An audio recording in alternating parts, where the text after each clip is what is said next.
प्रश्न 12।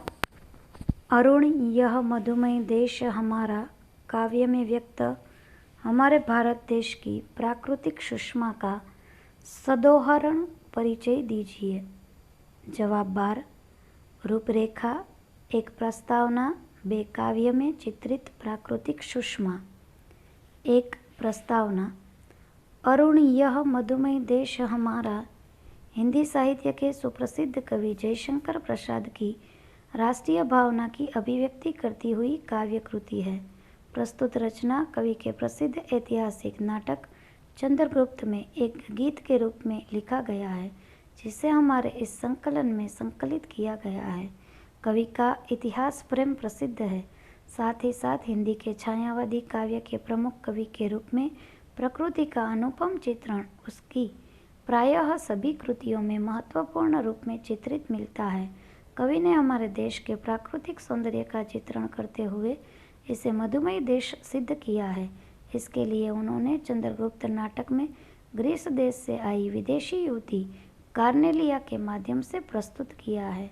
कवि श्री कुशलता इस बात में है कि एक विदेशी युवती भी भारत की प्राकृतिक सुषमा को देखकर अत्यंत प्रभावित होती है और उसकी प्रशंसा करते हुए गा उठती है, अरुण, यह मधुमय देश हमारा।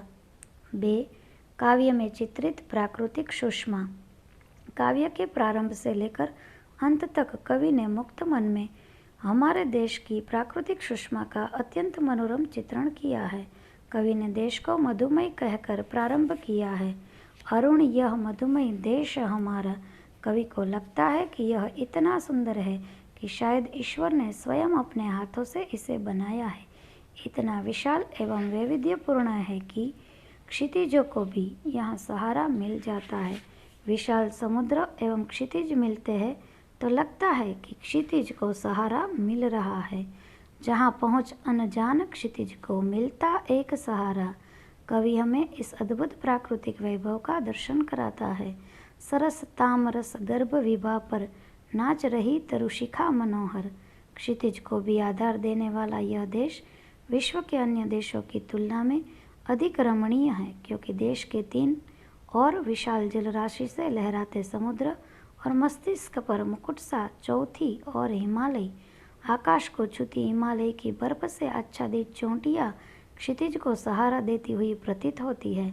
कवि ने प्रकृति की सुरम्य मनोरम सुषमा से पुलकित होती हुई विदेशी युवती कार्नेलिया के स्वरों में भी अद्भुत उल्लास भर दिया है। प्रातःकालीन अंधकार से मुक्त हुए कमल पर नाचती हुई सूर्य की किरणें उन्हें भाव विभोर कर देती है। सूर्य की किरणें धीरे धीरे आकाश पर चढ़ती हुई वृक्ष की चोटी पर खिली वृक्ष की कोमल कोयलों को छूती है तो इसकी शोभा से मुग्ध हो रही वह गा उठती है, छिटका जीवन हरियाली पर मंगल कुमकुम सारा, लघु सुरधनु से पंख पसारे, शीतल मलय समीर सहारे। कवि की यह नवीन मौलिक उद्भावना है। सुबह की किरणें को कुमकुम जैसी दिखाने में कवि ने चमत्कृति पैदा कर दी है। इसके स्पर्श मात्र से धरती पर फैली हरियाली नाच उठती है। प्रकृति के वैभव का ऐसा चित्रण छायावादी काव्य की विशेषता है। प्रसाद की दृष्टि प्रकृति पर पड़ते हैं, वह नया आवरण प्राप्त कर लेती है।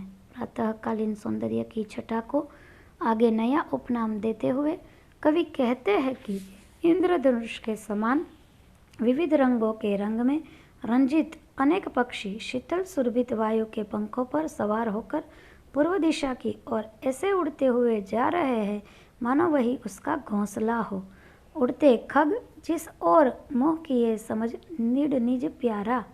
कवि स्वयं विहग बनकर कल्पना के गगन में मुक्त उड़ान भरता हुआ दिखाई देता है। प्राकृतिक सुषमा के वैभव वर्णन में प्रसाद जी कल्पना का गहरा रंग मिला हुआ है, जिससे ये प्रकृति चित्र विविध छटा बिखेरते हुए चित्ताकर्षक लगते हैं। हम इस शब्द चित्र को पढ़ते ही मुग्ध हो जाते हैं। जैसे बरसती आँखों के बादल बनते जहाँ भरे करुणा जल, लहरें टकराती अनंत की पाकर जहाँ किनारा। छायावादी शैली की यह विशेषता है कि कवि प्रकृति को भी जीवंत इंसान के रूप में अनुभव करके मनुष्य की चिर सहचरी के रूप में चित्रित करता है उपर्युक्त पंक्तियों में इस सहचरी की आंखों को उन्होंने काली कजरारी कहकर ऐसा ही चमत्कार कर दिखाया है। काली कजरारी आंखों से बादल किसी नायिका की करुणा के समान उमड़ पड़े हैं। अनंत सागर की लहरें जहाँ पहुंचकर शांति और विश्राम का अनुभव करती है, यही हमारा मधुमय देश है। काव्य के अंत में प्रकृति की सुषमा का श्रेष्ठतम रूप प्रस्तुत हुआ है। काव्य का वैभव इन पंक्तियों में प्रकट हुआ है। हेम कुंभले उषा सबेरे, भरती ढुलकाती सुख मेरे, मंदिर ऊँघते रहते जब, जगकर रजनी भर तारा। उषा काल का ऐसा जीवंत और सरस चित्रण शायद ही कहीं मिल जाए। सुंदर नवयुवती सी उषा अमृत से भरे कुंभ लेकर आ रही है।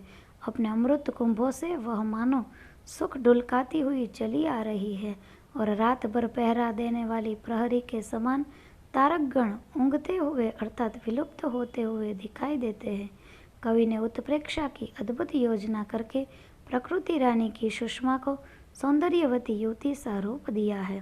सारांश: इस प्रकार हम देखते हैं कि प्रसाद जी ने प्रस्तुत कविता में हमारे देश की प्रकृति सुषमा का अत्यंत मनोरम चित्र प्रस्तुत किया है।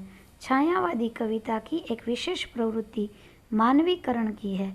कवि प्रकृति के विभिन्न उपादानों का आश्रय लेकर इसका खूबसूरत रूप चित्रित करता है। वह प्रकृति को जड़ न मानकर चेतनशील मानता है।